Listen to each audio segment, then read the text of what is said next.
Okay, ladies and gentlemen, this is a discussion that I think goes without saying is a long time coming. This has been motivated ever since the whole Alexa Bliss thing has been recently discussed. And I got a question to start this with. Why are so many wrestling fans such creeps? Like, there are so many people out there that have just shown how creepy they truly are on social media with their crushes on professional wrestlers. I'm not saying there's a bad thing about having a crush on a professional wrestler. There's absolutely nothing wrong with that. If you want to be on social media and admit that you find somebody attractive, that's perfectly fine. It's absolutely understandable. But there are some people in this world that are absolutely taking this shit way too far. Like, you'll see Twitter accounts completely dedicated to, like, being a fan of a professional wrestler, or even talking about a specific body part. Like, here's all these screenshots of so-and-so's ass, or their chest, or something like that. Or they'll use the term stands, which I honestly don't know the meaning of the term because, hey, I'm almost 29, alright? I'm getting old and everything. I'm not going to use that hip young lingo of anything that they kill kids saying all that. But you got people that'll have social media accounts dedicated to being a fan of a specific wrestler and being about body parts. And then you have the freaking creeps that stalk certain wrestlers and keep acting like saying that so-and-so is going to be their wife. They'll freak out because this person is in a relationship with somebody else. They're having a baby with somebody. They're engaged, whatever it is. It's like they can't comprehend that a celebrity is not going to suddenly want to be around a random person off the street. Like, this shit, oh my god. Like, so many people freak out and everything. It's like, oh, this person was so-and-so, I don't, like, approve of your relationship. You really think the professional wrestler that you're tweeting at, saying, like, voicing your disapproval of them being in a relationship with somebody is really going to affect their decision to be with them, whether or not? Chances are, no.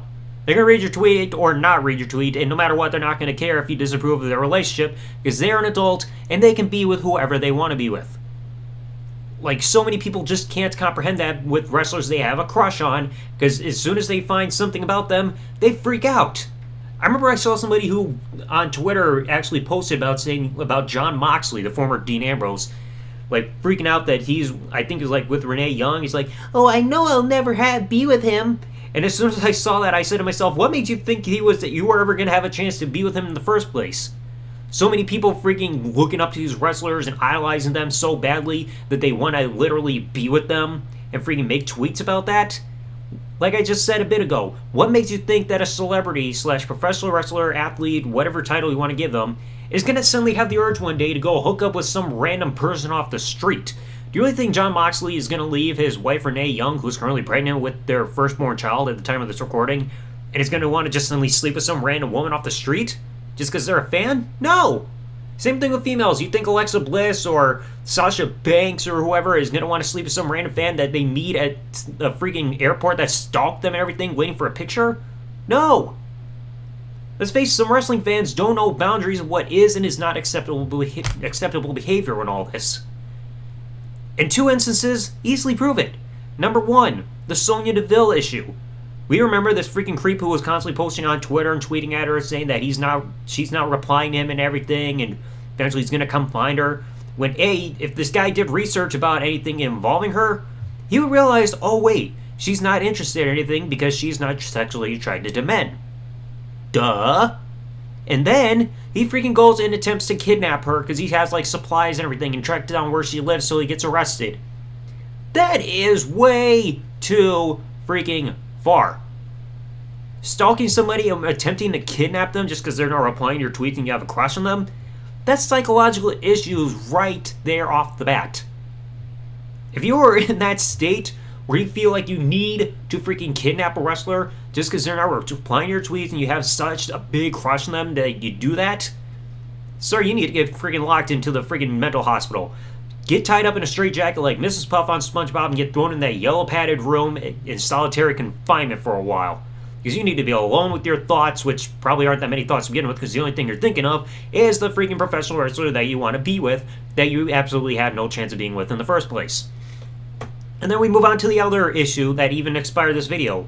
the whole thing going on with Alexa Bliss. There's been this guy who's been stalking her nonstop and leaving tweets and everything. I think his name is like Albert Little or Little Albert. I mean, the little part's gotta be right, because seeing how his freaking brain capacity is, and probably the size of his penis and everything, that adjective is probably the most accurate thing possible. Constantly making tweets, and Alexa Bliss has even tweeted saying that this guy has made multiple accounts stalking her, and she's replied to his tweets and everything, including this recent one saying it's his new account. This guy is saying that Alexa is his wife, tagging Ryan, her as Alexa Bliss's fiance and everything, saying that, pretty much threatening his life, saying he's going to be sleeping a long time, he's going to be with the angels and everything. And he's denying being a troll and everything. Whether this guy is being a troll or not, this is still insanely chaotic, absolutely psychotic and chaotic behavior, to the point where this guy legitimately needs to go to jail for a while. I don't care if it's a regular jail or a padded jail. See a therapist for the rest of your life. This guy clearly needs to get his head checked when he's referring to her as his wife and threatening the life of her fiance. Because like I just said earlier, if you don't support somebody because of who they are in a relationship with, oh well, again, your opinion, your disapproval of who they're with is not going to affect anything, because you have absolutely no say in who somebody is and is not in a relationship with, especially when they're a celebrity that you have absolutely no connection to. Like, seriously, I shouldn't even have to freaking do this lecture or anything, but it has to be done because some wrestling fans can't get that through their heads, because they think that freaking idolizing wrestlers like these degrees and everything, where they're making social media accounts, specifically like a fan base to the wrestler or to their freaking body part, freaking tweeting that they want to marry them or anything, is just so over the line that's not even funny.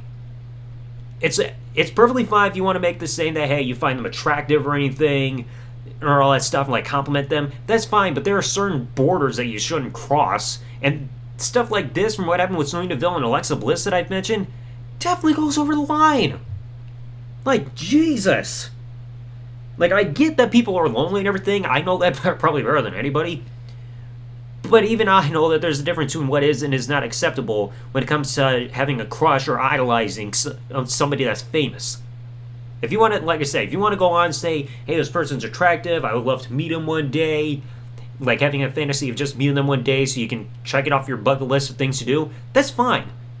But again, when you're saying that somebody's you call them your wife, or you're stalking them to the airport so you can get a picture with them, or finding where they live or anything, and saying that you're going to go meet them, their fiance is going to be freaking sleeping with the angels and everything, that's the point where you legitimately need to get locked up. I hope by the time this video gets released, the guy who's freaking harassing Alexa Bliss nonstop and is freaking threatening her fiance's life gets thrown behind bars for a while.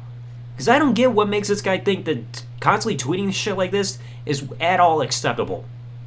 There is a difference between what is and is not acceptable, and this is definitely in the freaking dungeon of unacceptable.